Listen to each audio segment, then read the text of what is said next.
After careful review of the vesting structure, the board has voted to restructure the equity distribution effective immediately.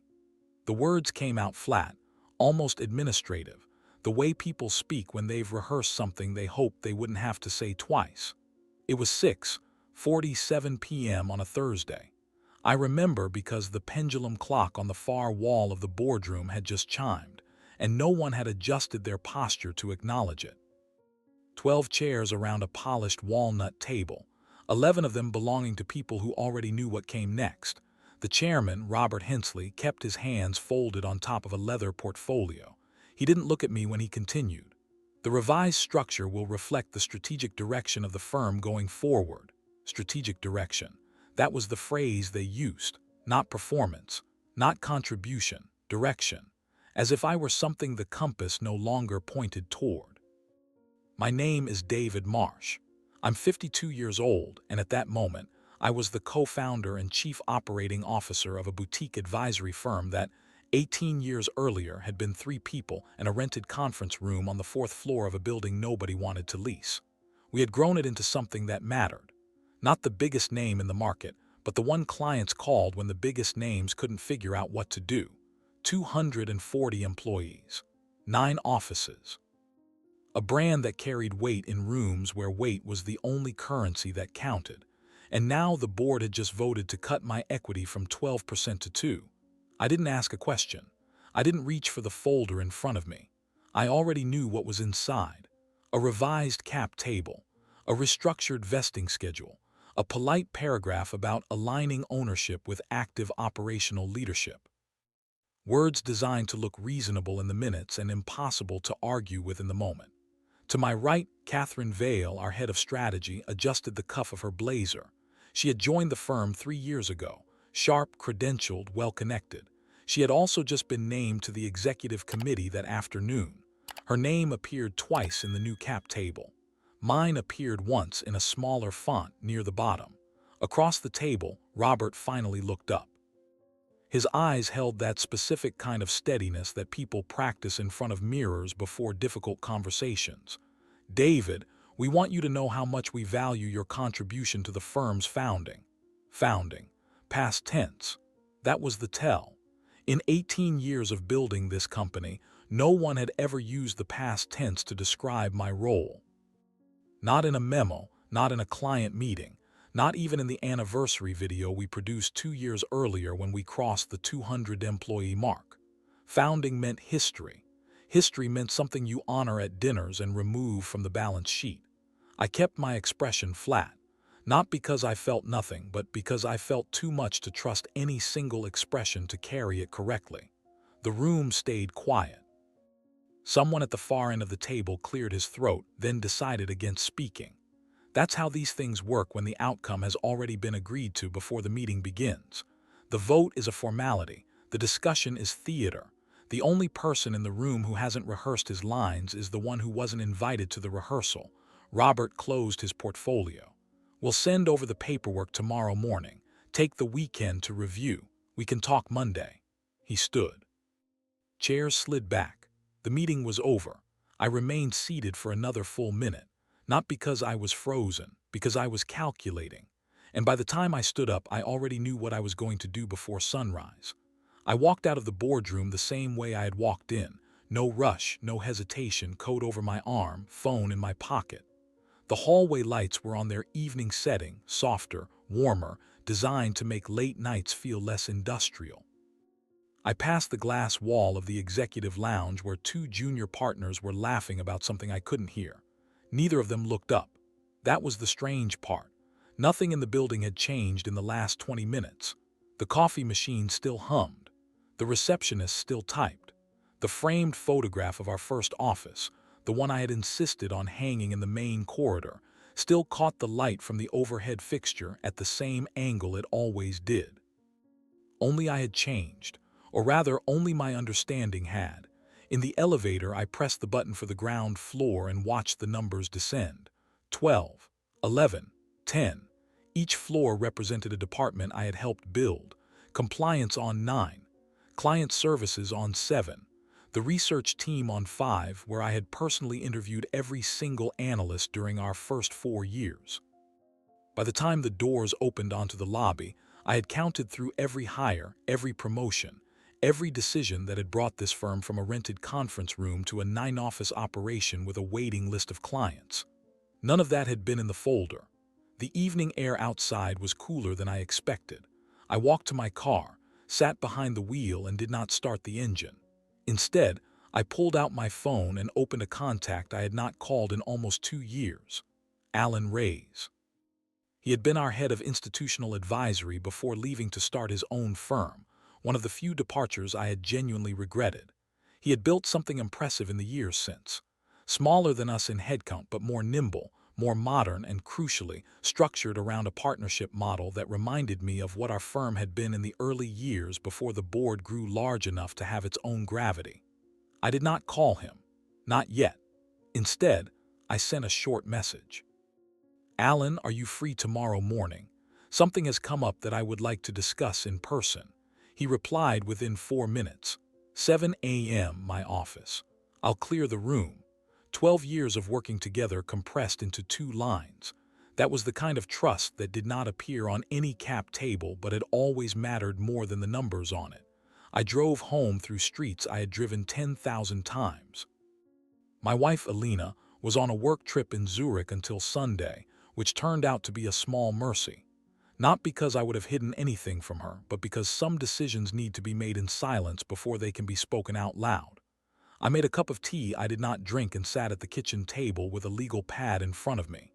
Not a laptop, not a spreadsheet, just paper and a pen, the way I had started every serious calculation for the last 3 decades. At the top of the page, I wrote 3 columns: what I owned, what I could raise, what I could move. Under the first column, I listed the equity I still held, the deferred compensation the firm owed me, the personal investments I had built quietly outside the company. Under the second, I wrote names.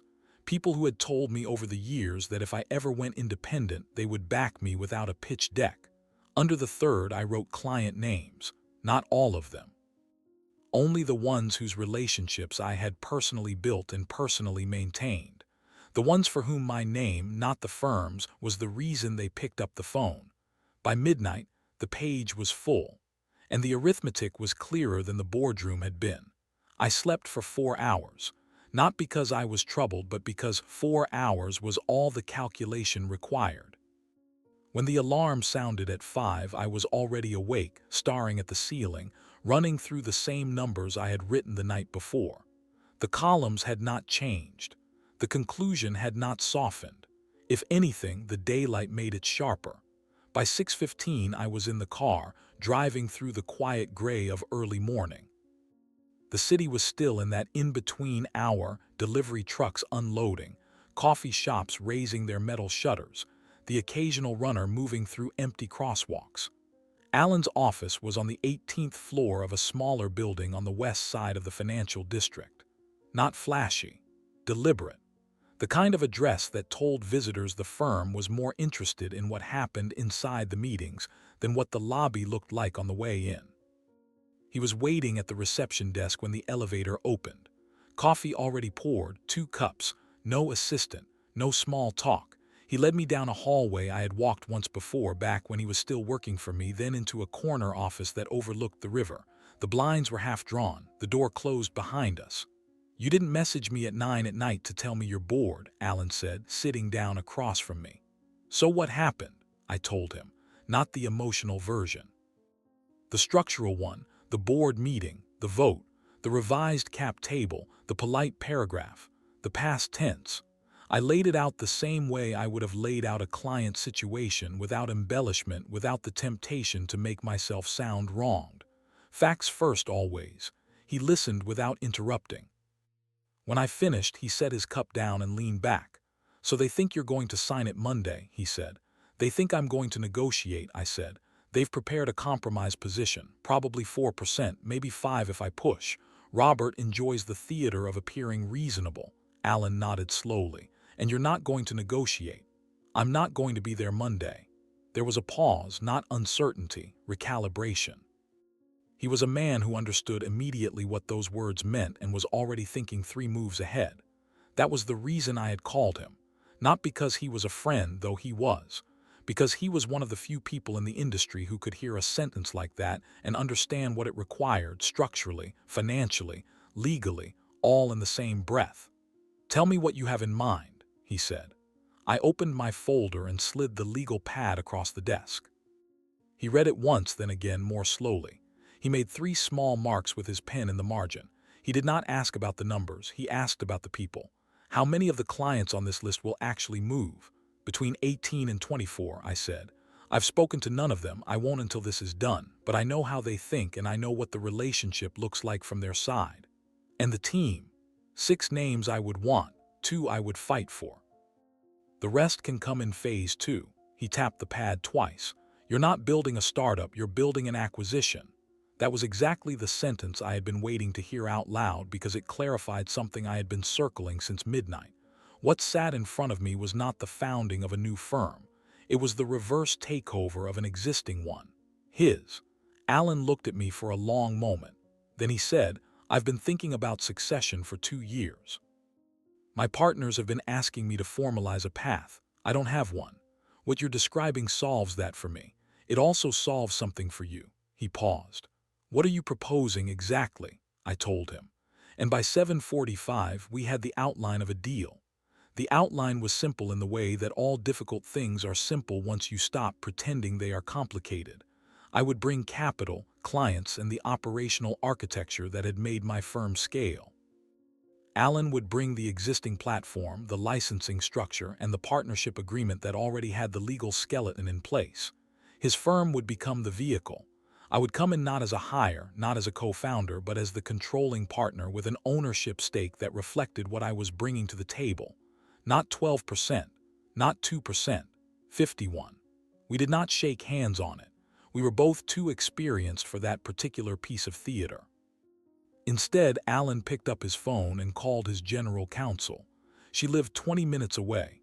She was at the office by 8:40, sitting in the same chair I had occupied an hour earlier, listening as Alan and I walked her through the structure. Her name was Priya Shah. I had met her twice at industry functions. She was the kind of lawyer who wrote 3 questions on a legal pad before she opened her mouth, and by the time she asked the first one, she already knew the answer to the other 2. "Timeline?" she asked. "Signed by end of day Sunday," I said. She raised one eyebrow, not skeptical, assessing. "Definitive agreement or memorandum of understanding?" "Definitive," Alan said. "David is not going to walk into Monday with anything less." She nodded once, made a note, and moved on. "Financing?" "Mixed," I said. "Personal capital for the initial tranche. A committed line from 2 investors I trust. Deferred compensation from my current firm, which they legally owe me, though I expect them to attempt to withhold it. We plan around that. Non-compete?" "There isn't one," I said. "I insisted on that 8 years ago when they wanted to expand the executive employment agreements. I told the board at the time that a non-compete would signal a lack of confidence in the culture. Robert agreed. It's in the record." Priya's mouth moved into something that was not quite a smile. "That was a well-placed piece of foresight." "It wasn't foresight," I said. "It was a principle. It just happens to be useful now." She wrote for another minute in silence, then looked up. "I can have a first draft to you by 2 this afternoon. Realistically, a working document by 6. If we push, we can have signature-ready pages by Saturday evening. Sunday is achievable, but every hour counts." "Then let's not waste them," Alan said.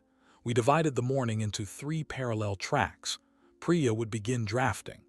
Alan would begin quiet conversations with his existing partners, 3 of them, all of whom would need to approve the restructuring, but none of whom, in Alan's judgment, would object once the terms were on the table. I would begin the most delicate work of the 3, the outreach to the clients and the team members I intended to bring with me. Not to ask them to move. Not yet. Only to make sure the ground was where I believed it to be. I left Alan's office at 9:30 and drove to a coffee shop I had never been to before, chosen precisely because no one who knew me would think to look for me there. I took a corner table facing the wall. I opened my personal laptop. the one that had never been synced to the firm's servers, and began writing messages. Not emails, not from any account associated with the company. Personal messages, sent from personal channels to personal phone numbers I had collected over 18 years. Each message was short. Each one said essentially the same thing. Something has developed that I would like to discuss with you privately in the next 48 hours. Please let me know a time that works. By 10:15, I had sent 23 of them. By 10:40, 17 had already replied. The 17 replies came in a rhythm that told me more than the words themselves did. 6 of them within the first 10 minutes, 4 more within the next 15, 7 trickling in over the following hour.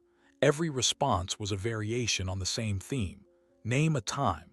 I am available. Whatever you need. One client, a managing director at a pension fund I had personally onboarded 12 years earlier, wrote a single sentence. If this is what I think it is, I have been waiting 3 years for this call. I read that message twice. Then I closed the laptop and sat for a moment, watching the steam rise off a coffee I had forgotten to drink. It is a strange thing to discover, in the space of a morning, that people you have worked alongside for a decade or more have been quietly waiting for you to make a move you did not know you were going to make. I had assumed over the years that my clients stayed with the firm because the firm delivered.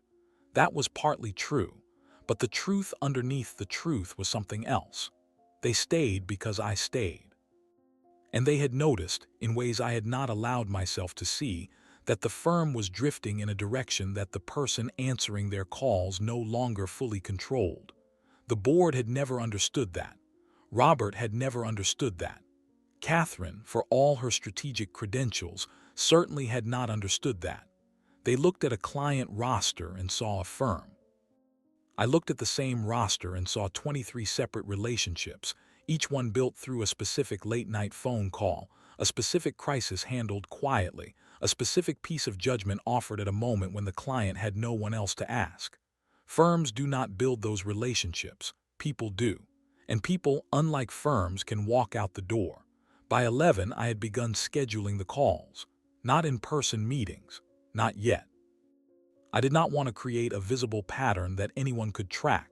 15-minute phone calls scattered across Friday afternoon and Saturday morning, each one placed from a personal line, each one preceded by a brief written confirmation. Discreet, professional, uninflected. At 11:30, I turned to the second list. The team. 6 names. 2 I would fight for. The first was Marcus Whitfield, our head of quantitative research. He had joined the firm 9 years earlier as a mid-level analyst and had built the modeling infrastructure that half the client engagements now depended on. He was brilliant, quiet, and had been passed over for the executive committee twice in the last 18 months. Both times, the seat had gone to someone with a more polished presentation and a thinner track record. Marcus had not complained. He had simply grown quieter. I had recognized the signal because I had seen it in myself. The second was Sofia Alvarez, our senior client operations lead. She was the person who made sure that everything the firm promised actually happened. She managed the invisible layer of coordination that turned strategy into delivery. Without her, half of what we sold would have arrived late or incomplete. The board had never met her. Robert would have struggled to remember her name. The other 4 were senior professionals whose work I trusted and whose judgment I had tested under pressure. All 6 would be approached the same way, not with an offer, with a conversation. I did not want anyone moving under pressure. I wanted them moving because they had already, quietly in their own time, arrived at the same conclusion I had. I sent the first message to Marcus at 11:42. He called me back within 90 seconds. He did not ask what the message was about. He said only, where and when. That was the moment I knew the second half of the plan was going to work. I met Marcus at a small restaurant near his apartment at 1 o'clock. He had already ordered water for the table. He was not the kind of man who wasted time on preliminaries, and I appreciated that more in that moment than I could have told him. I sat down, thanked him for making time on short notice, and told him what had happened in the boardroom the night before. I did not editorialize. I gave him the facts. He listened without moving. When I was done, he took a sip of water, set the glass down carefully, and said, "What are you asking me?" "I am not asking you anything yet," I said. "I am telling you what I know, and I am telling you what I am doing. If you want to hear more, I will tell you more. If you do not, we will finish lunch and I will never mention this conversation again." He did not hesitate. "Tell me more." I told him about Alan's firm, about the structure, about the timeline. I told him that if he chose to come with me, he would join as a partner with equity, with a seat at the table that mattered, with the mandate to build the research function the way he had been trying to build it for 4 years under a board that had never once asked him a substantive question about his work. I did not oversell. I did not make promises I could not keep. I told him what the compensation structure would look like, what the vesting schedule would be, and what the first 18 months would probably feel like. Hard, uncertain, better. He was quiet for a long moment, then he said something that surprised me. "I was going to give notice next month." I looked at him. "I have been interviewing," he said, "2 firms in the city, 1 in Boston. I have not accepted anything yet. I was going to tell you privately before I told anyone else. I owed you that, but I was leaving." He paused. "If what you are describing is real, I am not going to Boston." I did not celebrate that. I filed it. And I noted for the second time that day how thin the ground beneath the firm had actually become. Marcus was not the only one already halfway out the door. He was simply the one I had asked first. By the time we finished lunch, he had agreed in principle, subject to seeing the paperwork. He would remain in his current role through the transition. He would say nothing to anyone.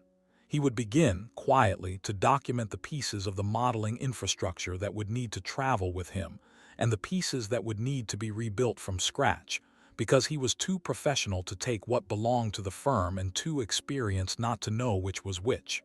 I met Sophia at 4. Same conversation.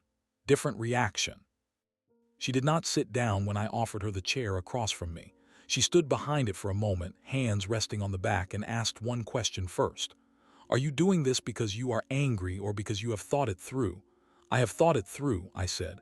"I decided last night. This morning I built the structure. By Sunday it will be signed." She sat down. "Then I am in. Tell me what you need." By 6 o'clock I had spoken to all 6. 5 had said yes without meaningful hesitation. 1 had asked for the weekend to think about it, which I respected and which I already suspected meant yes. I drove back to Alan's office. Priya had a working document ready, 63 pages, every clause I had asked for, every protection I had not thought to ask for but should have. We began redlining at 7. We worked through the night in a way that reminded me of the early years of my own firm, when there had been no assistants, no support staff, no one to send the coffee run out to. Just the 3 of us in a conference room, laptops open, the document projected on a wall-mounted screen so we could argue clause by clause without losing the thread. Priya sat at the head of the table with her hair tied back and a red pen that never left her hand. Alan sat opposite me. I sat where I could see the door, an old habit from too many years of watching for interruptions I did not want. The red lines fell into 3 categories. Structural terms, which we resolved quickly because the framework had already been agreed. Governance provisions, which took longer because they defined how decisions would be made once the ink was dry. And protection clauses, which took the longest of all because they defined what happened if any of the assumptions I was making about my former firm turned out to be wrong. Priya had a phrase for the last category. She called them the Monday morning clauses. What happens if Robert refuses to release your deferred compensation? What happens if the board attempts to enforce a non-compete they did not have you sign? What happens if a client who has committed to move gets a phone call from Catherine and hesitates? What happens if 2 of your team members are approached with counteroffers designed to fracture the group? Each scenario got its own paragraph. Each paragraph had a mechanism attached to it. Some were legal, some were financial, some were operational. All of them were designed to make sure that the plan could survive contact with reality. At 2 in the morning, Alan ordered food from an all-night place 3 blocks away. We ate standing up, still reading. By 4, we had a version of the document that Priya was willing to circulate to her second reader. a senior partner at her firm who had agreed to review the language on a confidential basis. He would have comments back by 10 in the morning. That gave us Saturday afternoon to incorporate them, Saturday evening to finalize, and Sunday morning to sign. At 5, I drove home to shower and change. I did not sleep. I sat on the edge of the bed for 10 minutes with a towel around my shoulders and thought about Alina, still in Zurich, unaware that the shape of our life was going to be different by the time she landed on Sunday afternoon. I would tell her tonight by phone, not to warn her, to share it with her. There was a difference, and after 26 years of marriage, she would hear it in the first sentence. By 7:30, I was back at Alan's office. Marcus arrived at 9, at my request, to review the technical schedule attached to the acquisition. Sophia arrived at 10 to walk through the operational transition plan. Neither of them signed anything that day. What they did was more valuable. They read every page that pertained to them and told us where the language did not match the reality. Priya made 27 revisions based on their input. Every one of them made the document stronger. At 2 in the afternoon, the second reader's comments came back. 14 pages of notes. Most were minor, 3 were serious. All 3 were things I would have missed. Priya worked through them methodically. By 6, the document was clean. By 8, it had been circulated to Alan's 3 partners for their final review. By 10, all 3 had signed off. Saturday night, I called Alina. She listened to the whole story before she said anything. Then she said, "I was wondering when you would finally do this." I asked her what she meant. "I have been waiting 3 years too." Sunday morning began with a stillness that did not match the weight of what was about to happen. I woke at 5 without an alarm, made coffee I actually drank, and sat by the window watching the sky change from gray to the pale blue that comes before a warm day. There was no anxiety in the room. There had been anxiety on Thursday night in the boardroom when I had not yet known what I was going to do. There was none now. The plan existed. The document existed. The people existed. All that remained was execution. At 7, I drove to Alan's office for the final read-through. Priya was already there. She had slept perhaps 3 hours, but you would not have known it from the way she carried herself. She had printed 2 clean copies of the definitive agreement, bound in simple black covers, and laid them on the conference table beside 2 black pens. There was something almost ceremonial about the arrangement, though neither of us commented on it.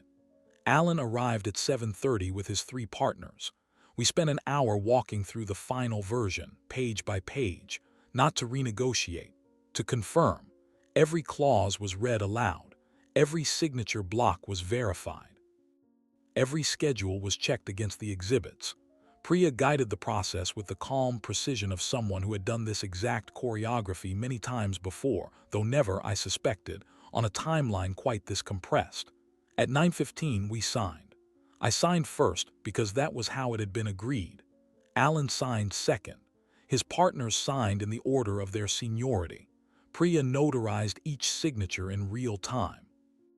When the last page was countersigned, she closed the binder, slid it into a locked case, and looked up. "You now own 51% of this firm," she said. As of this moment, no one applauded. No one raised a glass. Alan extended his hand across the table and I shook it, and that was the whole ceremony. But something had shifted in the room, and everyone in it felt the shift, even if none of us named it. 18 years of one thing had ended. Something else had begun. At 10, I made the first of the calls I had been holding since Friday. The client at the pension fund. The one who had written that he had been waiting 3 years. He picked up on the second ring. I told him what had happened. I told him where I was now. I told him that I was not asking him to move today, that I understood he had internal processes to follow, that I would send him nothing in writing until he told me he was ready. I told him only one thing plainly. I would be delivering the same standard of work from the new platform that I had delivered from the old one, and if he wanted that work to continue, the door was open. He said, "I'll have my chief investment officer call you tomorrow morning. We'll begin the process this week."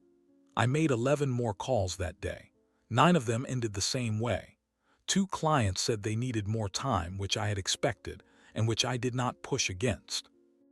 One client, to my mild surprise, said he wanted to accelerate rather than delay, because he had been dissatisfied with the firm's recent direction and had already begun quietly evaluating alternatives. I made a note to send him a formal engagement letter within 72 hours. By 6 in the evening, I had spoken to every name on my list. Marcus and Sophia had spoken to the 4 other team members, all of whom confirmed their commitment in writing to Priya's office by 8. The infrastructure of the new firm on paper was substantially in place. Elena landed at 9. I picked her up at the airport. On the drive home, she asked one question. "Are you ready for tomorrow?" I said yes. Monday morning arrived clear and cool. I dressed the same way I always dressed for a board meeting. Charcoal suit, white shirt, no tie. I ate breakfast with Elena at the kitchen table. Neither of us said much. There was nothing left to plan and nothing worth rehearsing. At 7:40, I drove to my old office for what I already knew would be the last time. The lobby was quiet. The receptionist smiled at me the way she always did. I smiled back and walked to the elevator. The badge on my belt still worked. The system had not yet been told anything, because the system did not yet know there was anything to be told. I went up to 12, walked past the glass wall of the executive lounge, past the framed photograph of our first office and into my own office. I closed the door behind me and sat down at my desk for a moment, not sentimentally, just to mark the transition. At 8:15, I sent an email to Robert requesting a meeting at 9. I did not specify a topic. I copied the corporate secretary and the head of legal, as protocol required. Robert responded within 4 minutes, agreeing to the time. He almost certainly assumed I was coming to negotiate the equity revision, and I did nothing in my message to correct that assumption. At 8:40, I began packing the personal items in my office. 2 photographs. A pen my daughter had given me when she graduated from university. A small brass compass that had sat on my desk for 16 years, a gift from a client who had since retired. Nothing else in the office belonged to me. I left the books, the awards, the framed strategy documents on the wall. They belonged to the firm, and I had no interest in taking anything that was not mine. At 9, I walked to Robert's office. Catherine was already there, seated in one of the 2 chairs across from his desk. That was not a coincidence. It was choreography. Robert had wanted a witness, and Catherine had wanted to be present for the negotiation she assumed was about to occur. I sat down in the second chair, set a single sealed envelope on the desk between us, and did not open the conversation. Robert waited a moment, then said, "David, I appreciate you coming in this morning. I hope we can find a constructive path forward." I said, "This is my resignation, effective immediately." The envelope contains the formal notice, along with a letter from my counsel outlining the release of my deferred compensation, which is legally due within 30 days. I would ask that you honor that timeline. Robert's expression did not change immediately. He was too experienced for that. But something in the room recalibrated, the way air pressure changes before a storm arrives. Catherine glanced at him, then back at me. "David," Robert said carefully, "I think we should slow down. I am sure we can address whatever concerns." "There are no concerns to address," I said. "The board made its decision on Thursday. I made mine on Sunday. Yesterday morning, I acquired controlling interest in another firm. I am the majority partner and chief executive as of 9:15 yesterday. Several of my clients have already committed to transition. 6 members of my team will be resigning today as well, on their own timelines, through proper channels. I am telling you this not to inform you of anything you can prevent, but to give you the opportunity to manage the announcement internally in a way that reflects well on the firm's leadership." The silence that followed was longer than the one on Thursday night had been. Catherine's face had gone still in a way that told me she had understood, in the space of 10 seconds, the full shape of what had happened and how thoroughly it had happened around her. Robert closed his eyes briefly. Then he said, "I see." I stood, thanked him for 18 years, and walked out. Catherine did not speak. Robert did not follow. In the hallway, I passed 2 colleagues who nodded at me as if the morning were an ordinary one, which for them in that moment it still was. By the time the elevator reached the lobby, an internal message had already been sent to the executive committee. By the time I reached my car, 3 members of that committee had tried to call me. I did not answer. There was nothing left to say to any of them that a properly worded press release would not say better within the week. I drove directly to the new office. Alan was waiting in the reception area. He had cleared the schedule for the morning so that Marcus, Sophia, and the other 4 could arrive throughout the day and begin the practical work of integration. Priya was in a conference room with 2 paralegals, processing the first wave of client engagement letters. Someone had ordered pastries. Someone else had put a small plaque with my name on the door of what would become my office, temporary, printed, a placeholder until something more permanent arrived. I stood in the doorway for a moment and looked at it, then walked past it and got to work. The next 90 days moved faster than any period of my professional life. 19 of the 23 clients I had approached formally transitioned within the first 6 weeks. 2 more followed in the second month. The pension fund managing director became our largest institutional relationship by the end of the first quarter. Marcus rebuilt the research infrastructure from a cleaner foundation than the one he had left behind, and within 4 months had produced 2 pieces of client analysis that our previous board would never have approved because they cut too close to the truth. Sophia designed an operational framework that was leaner, faster, and more transparent than anything the old firm had ever managed. The other 4 settled into partner-track roles that reflected what they had always been capable of doing. My old firm did not collapse. That was not the point. It contracted. It lost a percentage of its institutional book that took 2 years to publicly acknowledge and longer to internally understand. Robert retired 11 months later, in a transition that the firm's communications team framed as long planned. Catherine was promoted then, quietly, moved to a strategic advisory role that carried a title and no direct reports. I heard about these developments the way one hears about the weather in a city one no longer lives in, with interest, without investment. One evening, almost a year after the boardroom vote, I was sitting in my office looking out at the river when Alina called to ask what time I would be home. I told her I was leaving in 20 minutes. Before I hung up, she asked whether I ever thought about that Thursday night. I told her the truth. I thought about it often, not with anger, with gratitude, because what they had done in that meeting was not the injury I had felt walking out of the room. It was a favor delivered in the shape of an injury. They had shown me, plainly and without ambiguity, what 18 years of my work was worth in a room I no longer belonged in.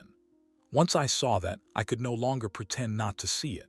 And once I could no longer pretend, everything that followed became not just possible but inevitable. The lesson I carry now is simple.